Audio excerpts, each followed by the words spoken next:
Mr. McCallum, you have the floor. And how many minutes? 5. 5. Well, thank you very much, and welcome to all the witnesses.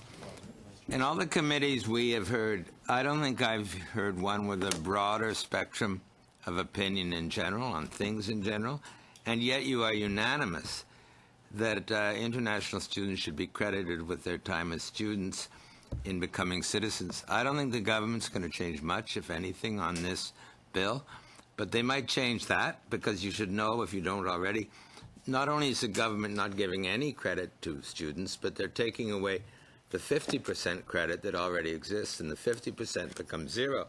I think you all agreed on 100% credit, but even 50% is better than what we're going to end up with.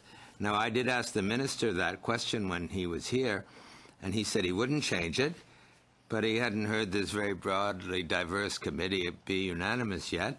And the one argument he gave for his position was that for some reason, which I couldn't understand, time when you're a permanent resident counts, and time when you're not yet a permanent resident for some reason doesn't count. Now, I know Ms. Smirnoff and Sherbakova have done a really good brief on this. Can you very briefly, because I don't have that much time, refute that argument by the minister? Oh, most definitely, and I appreciate you asking that question. And we did hear Minister Alexander make the comment that there has to be a clear distinction made between someone who is a temporary resident and someone who is a permanent resident. But this view actually ignores the fact that the decision to become a permanent resident for those who are in Canada happens long before that permanent residency is received. So, for example, for international students, a student might make a decision to become a citizen of Canada after 1 or 2 years of studying here. And, you know, after making friends, after getting work experience here, after maybe meeting a life partner here. And the problem is that the immigration system precludes this person from applying for citizenship until 1 year after they graduated from their studies.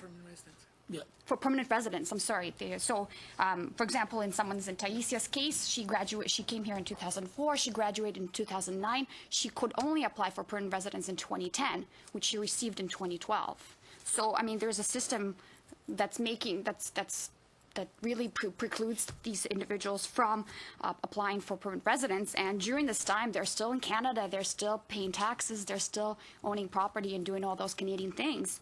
And now temporary workers too are affected by this. They also can't apply for permanent residency until after they enter Canada. And it's been proven multiple times that there's a number of obstacles that that they are not in control of, that present that further delay that. For example, closing of visa offices. Sorry. I think you make a very good argument, but I'm about to run out of time. Yeah, it's in the brief, actually. In more general terms, I just think time spent here as an international student is not worth zero in terms of what you learn about this country and to equip you to become a citizen. Now, Professor Leonard,